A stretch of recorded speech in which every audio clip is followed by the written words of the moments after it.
Today is the 25th anniversary of the first ever game in MLS history, and in honor of that, I am going to do a recap video of the first ever game in MLS history between San Jose Clash versus DC United. Now, originally, I was going to wear a San Jose Clash t-shirt that I bought on eBay a couple of weeks ago, but today I made a terrible mistake of leaving my t-shirt that I just washed yesterday on the rack, and I didn't bring it inside. And since today it actually rained, that t-shirt is now all wet again. So I'm going to have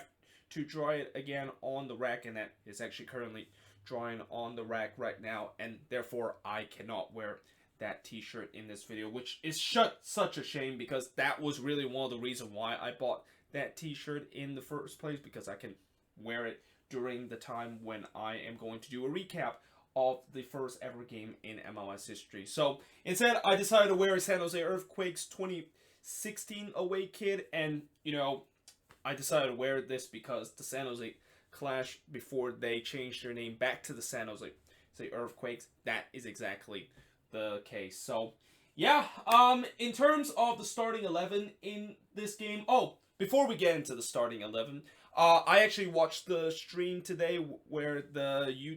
YouTube channel of MLS decided to show the first ever game in MLS history. And originally, I thought when they showed the first ever game in MLS history, it's just going to be the match itself. But instead, they decided that they're not only just going to show the match itself, but they're also going to include these four guests. That was David Goss, Jeff Agos, Eric Wynalda, and Bill Hamid. And they were going to commentate and also share some of their favorite moment from this match, including Jeff Agos and Eric Wynalda talking about their memories of playing in this match. And although I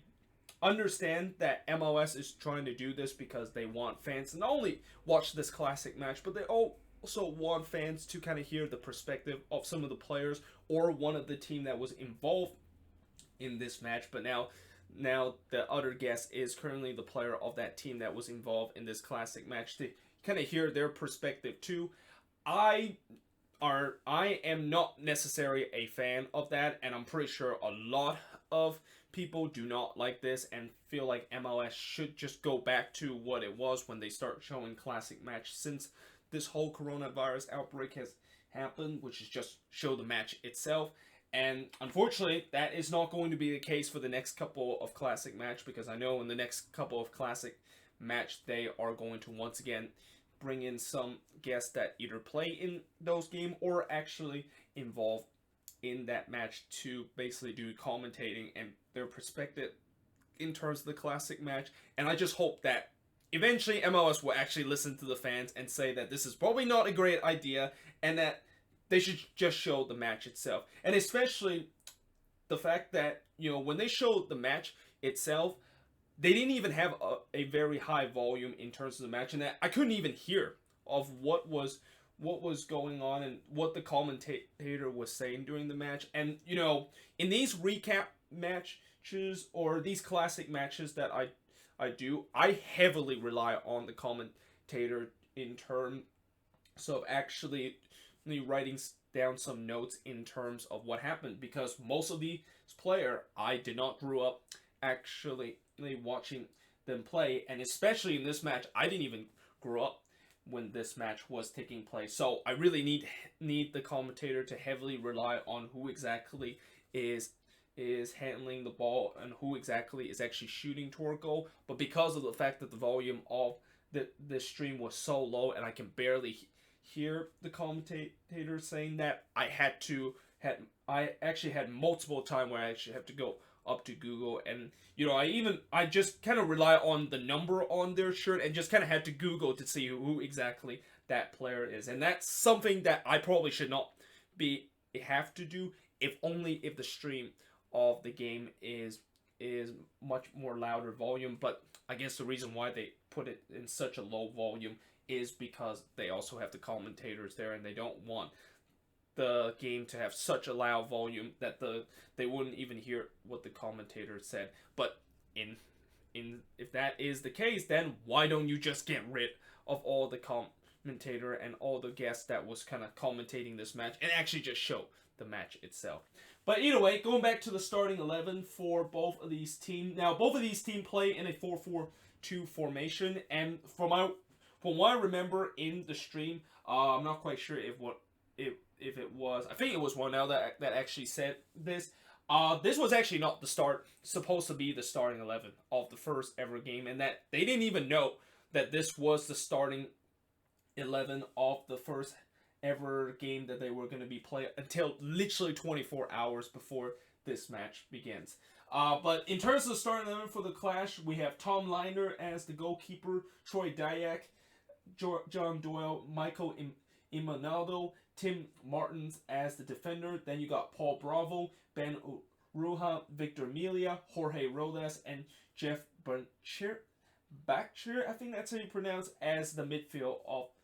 this team. And Eric Ronaldo was the lone striker of this team. But again, they play in a 4-4-2 formation, and I'm guessing it was Backcher the one that, even though he is listed as a midfield in the starting 11, he was really kind of a striker for this team, and he was playing up top alongside with Eric Ronaldo. Now, for DC United, starting 11, we have Jeff Kelsey as the goalkeeper. Then we got Jeff Argos, Seth Fazelic, Mario Govic, and Forlead as the defender of this team. Then we got Marco Ichirveri, John Harks, Sean McDavid, Richie Williams as the midfield of this team. And then going up top, we got Raul Diaz-Ars and Juan Suarez as the forward of this team. And as I said, they also play in a 4-4-2 formation. And that, I guess the other thing that is a difference between both 4-4-2 that both team feel is that, you know, DC actually have two striker up front that play in the forward position, whereas the Clash, they had one striker in Ronaldo playing as a striker, but the other striker that they have in the other forward that they were playing wasn't actually a natural forward. Now, before we actually dive into what happened in this game, some background information about this game. FIFA President João Havelange was actually attending this match, and I believe the U.S. Soccer Federation president, who was it? I think it was Alan Ruffenberg that was the president back then for the U.S. Soccer Federation, also attended this game. And we also had a couple of famous players from other clubs that actually attend this game and actually was part of the opening ceremony of the first ever game in MLS history. So there was definitely some big name kind of celebrities and big name kind of player there to attend the first ever game in MLS history. The pitch at Spartan Stadium was very bad. And I think I mentioned this in the last recap video where I did the San Jose Earthquakes versus the Galaxy, and I talked about that incredible comeback that also happened at Spartan Stadium, and I also talk about how the pitch was very bad. Yeah, the pitch at Spartan Stadium, I think, is probably one of the worst pitch in MLS, and I'm pretty sure nowadays that pitch will definitely not be accepted and not be looked very lightly by anyone that want to judge the quality of the pitch, because not only that pitch was kind of awful and players kind of lose their footing, but it was very, very narrow, and it wasn't even up to today FIFA standard. You know how today the shortest field and the most narrow field is Yankee Stadium, where it's only like 70-yard wide? Yeah, at Spartan Stadium, it's only 63-yard wide. So you can you imagine the fact that you have 22 players that can only play in a space of just 63 yards apart in terms of the width? That just not only doesn't let a lot of space going forward, but you know that things are going to be very tight and things are going to be very physical in this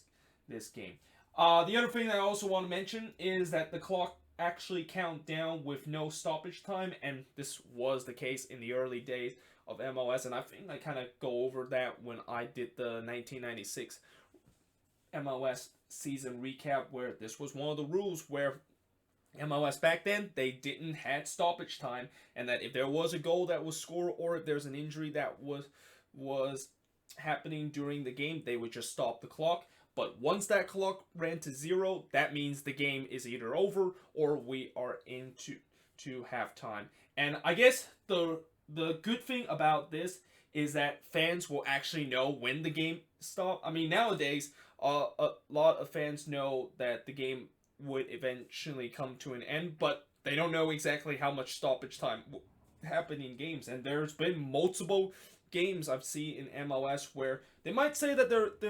is 6 minutes of added time, but it could be 8 or 9 minutes of added time depending on what happened in the game, or if the referee decided that I'm just gonna add 3 extra stoppage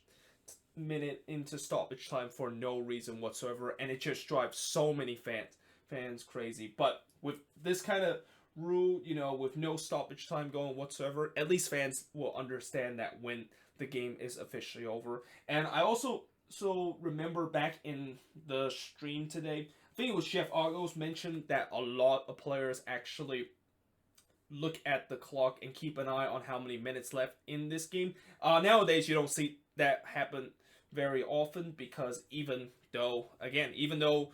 nowadays the clock hits 90 minutes, that doesn't mean the game ends and that we will have stoppage time. But since in this case, there was no stoppage time and the clock, when it's countdown to 0, actually means that it is over, that's why a lot of players was looking at the clock and see how many minutes we have left in the game. Now, in the first half of this game, first of all, ESPN actually wasn't ready for the kickoff, and I think this is the reason why when you see any MLS kind of presentation or any kind of highlights that summarize the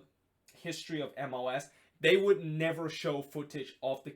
kickoff of the first ever game in MLS history, and that's partially due to the fact that ESPN wasn't even ready. They were still kind of zooming in terms of some of the players that was on the pitch, and next thing you know, they didn't realize that the game was actually already kicking off. And that, I guess, I will also say that for all of you that complain that either FS1 or ESPN does a bad job where sometimes they show a highlight of a play and then they just completely miss a play where either a team take a quick free kick or a quick corner and then they eventually score the goal and fans complain that they didn't see that goal. Well, at least they can be glad that those networks didn't screw up even the most vital moment in the history of MLS, which is when the ball was actually kicked off, or when the kickoff was actually happening in this first game, and that it just kind of ruins the moment of this league actually begins. So, again, from now, if you look at any MLS presentation or history of the league, you never see any footage of that, and then you usually see the footage of the first goal that was scored in the first game ever, because that was a more iconic moment and definitely a more pleasing moment than actually seeing a network just completely botch the kickoff and just completely wasn't ready to show when players actually kick the ball off from the center circle. Now, the early bits of this game, it was very sloppy, which was kind of expected from both of these teams, because remember, both of these teams are playing their first competitive game, and I'm pretty sure all the players on this game never played with each other before, so there was definitely a lot of unpredictability on top of how the pitch was definitely not very good. I mean, it's basically kind of like saying, how whenever you see like an expansion team play their first ever game in MLS history, the first 15 minutes always seems to be a time where they're kind of confused of what they're going to do, because this is the first time that they're playing in a competitive match, and also they don't know exactly the chemistry of their player, and that they're probably pretty nervous of playing for the first time ever as a team. This was exactly the same case in this game, and that instead of just having one expansion team that is facing off with a MLS team that's been there, you have two expansion team and two teams that have 22 players with 11 on each side that never played with each other before and don't know exactly what's going to happen. So, yeah, I mean, it was very sloppy from both teams, and you can definitely see some uncharacteristic mistake that both team made, and the passing was just pretty awful, and there wasn't really a lot of chance whatsoever. The first chance did came in the 15th minute when Victor Amelia almost got the opening goal when his shot was blocked from 6 yards out. And the other thing that I also want to mention from this game, and this is something that I think I might have mentioned it before, but if you watch a lot of classic MLS matches, you're gonna realize that there's gonna be a lot of instant where players are making some very rough challenge and making some studs up, kind of scissor challenge, and that in today's day, those are definitely gonna be a yellow card or even a red card kind of caution. But back in the 1990s, that was definitely not the case, and that when you see players have those rough challenge, and as long as if those player was able to get the ball, despite the fact that they follow a very rough kind of studs up challenge, the referee just basically said play on, and there wasn't really a lot of foul whatsoever. And now that, as I said, nowadays that of course would not fly through. And I know the other thing about the 1990s is that there was no simulation diving or just player rolling on the ground in pain. Like, you don't see a lot of player when they're in the box nowadays where they just go down to ground very easily because they want to win a penalty. That was not the case in the 1990s. And you also see players, if they got stuck in a challenge, or if a player accidentally step on a foot of a player very lightly, they might be rolling in the ground like they've just kind of twisted their knee or just torn their ACL. Yeah, that was not the case back in the 1990s. And I have a feeling that even with these rough challenge that a lot of those players suffer, and that they might even suffer like a torn ACL during this instant, a lot of them just get up and just play on because that's the way it is, and that safety was really kind of an option back in the 1990s. And it's good the fact that nowadays we don't see that kind of stuff happen, and we don't see these kind of old school rough challenge that really can danger and potentially could be career ending in terms of a player's career. But just to know that back then that they didn't kind of think of that way, and they just kind of think of these rough challenge as kind of just normal challenge that we usually do on a soccer pitch. Now the Clash did start getting some real opportunity, and that after both teams kind of settled down their nerves, things started to kind of get a little bit better, and that the action started to look actually like a game of soccer that I'm watching. But still, there wasn't really a ton of chances, and I thought the Clash, overall, after what I saw in the first half, they had majority of the possession and probably had more of the chances to open the goal scoring in this game. Now, in the second half, I thought both teams had some chances to potentially get the opening goal, and at the hour mark, Echeverry had a big chance to get the first ever goal in MLS history after he went one-on-one with the goalkeeper, but for whatever reason, he decided to elect to pass the ball. And I think, I'm not quite sure, was it Ronaldo or Agos that mentioned this in the stream, but the reason why they think Echeverry decided to do that is because he knows he can just go one-on-one with the goalkeeper and easily score, and that he wasn't kind of a player that likes to just be a very selfish kind of player where he just go for a goal and just grab all the glory himself and just go for a solo effort. He's more kind of an unselfish player and elected to set up his teammates so that they can, of course, score the goals and get the glory. But sometimes, he kind of does this a little bit too much, and that this was just a one instant where I feel like he would have been better off in terms of just going one-on-one with the goalkeeper, because we know that if he does go one-on-one with the goalkeeper and try to strike it, that one is going to be ending up into the back of the net. But instead, we remain 0-0 in this game. And then in the 67th minute, this was also one of the big moment of this game, and that if you watch the highlights of this game, this moment will always pop up. And that is Jeff Coxey made an incredible double save. First, he robbed Wijnaldum on a free kick, and Melia on the follow-up. I mean, this was just an incredible free kick from Eric Wijnaldum, and that would have been an incredible first ever goal in MLS history. But Jeff Cossey was even more incredible, making probably one of the best save that I've ever seen in MLS history to push that one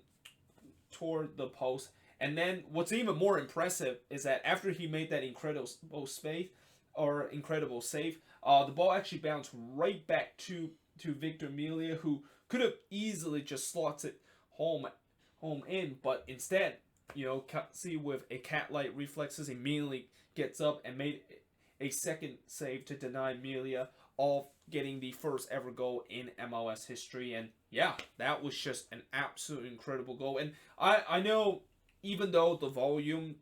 of the game during the stream was very low, but I can really hear how the crowd was just very excited. And keep in mind, the crowd, even though there was a ton of people watching the game, I can tell that a lot of those people wasn't actually supporting either of these teams. I mean, there are some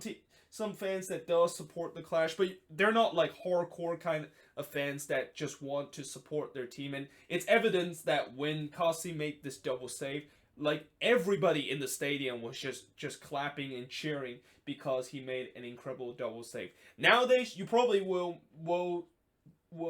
maybe see this, but you definitely will not be seeing the whole stadium just kind of clapping and just cheering for you because you made an incredible save and that you were the opponent of the home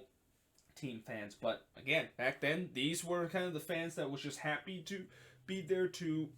be part of history of watching the first ever MLS game, and that they weren't necessarily thinking about which team is actually going to get a win, and that in many ways they also want to see a goals. I mean,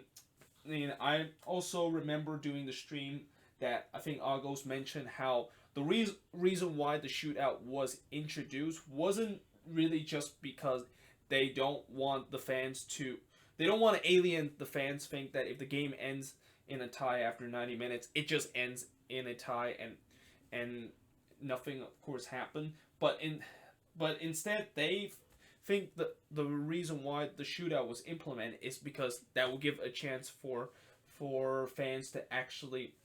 see goals happen in the shootout. If a game ended 0-0, they wouldn't able to get to enjoy that. And goals was really something that I think MLS really pushed in the early days, because in order to get the fans excited, and American sports culture, a lot of part of American sports culture is fans want to see high scoring action, and they want to see their team do something incredible, like score a goal, score a touchdown, or even hitting a home run, or scoring runs, or even getting points in a basketball game. So that's why MLS, knowing the fact that soccer is one of those sports that you usually don't see a lot of goals happen, and they know that fans will probably have to suffer these kind of 0-0 draw that almost happened in this game. That's why that was one of the partial reason why they implemented the shootout, so that these fans can at least see some goals that has happened. But going back to this game, in the 80th minute, Wijnaldum also had another chance to get the first ever goal in MLS history after he actually hit a very good half volley, but unfortunately it just hits wide of the mark. But eventually he would get the opening goal of this game in the 88th minute, and I don't really need to describe this goal. I mean, this goal has been kind of replayed so many times, whether if you are a Quakes fan like me, you always will see the Quakes play this goal because they want to show off that they were not only the team that involved the first ever game in MLS history, but they also scored the first ever goal in MLS history. But it's also a goal that has been kind of mentioned, and kind of whenever MLS want to do like a advertisement or a presentation to show off the history of their league, that goal will always be included in the production. So yeah, I'm not really going to describe it because I'm pretty sure a lot of people have seen it before. But ultimately, that was the goal that sealed the game and give the Clash not only the first ever goal in MLS history, but also the first ever win in MLS history. And after that, I know DC when they lost this game, this was actually first of 5 or 6 games that they lost in a row, and that they kind of got off to a terrible start in the 1996 season, but eventually they gradually become better, and they actually lost two more games after they went on this losing streak to start the season. While the Clash, they actually didn't win a game until I think match week number 5, and both of these teams were kind of bit mediocre, and they kind of just gets into, well, DC actually I think finished second in the league, while the Clash just limped into the playoffs by finishing 4th in the Western Conference. But I think we can all say that, you know, both of these teams will always remember as the team that played in the first ever game, and that, you know, as a Quakes fan, I'm happy to see that the team that were involved in the first game not only was the Quakes, but also the team that won the first ever game and scored the first ever goal in MLS history. But either way, hope you guys enjoyed this video. If you do, make sure you guys leave a like, smash the subscribe button. Let me know in the comments below what do you think about this video, and also let me know if you have ever what your memories of the first ever game in MLS history, and also did you actually attend the first ever game in MLS history, and what's your favorite memory of that? But either way, hope you guys enjoyed this video, and I will see you guys next time.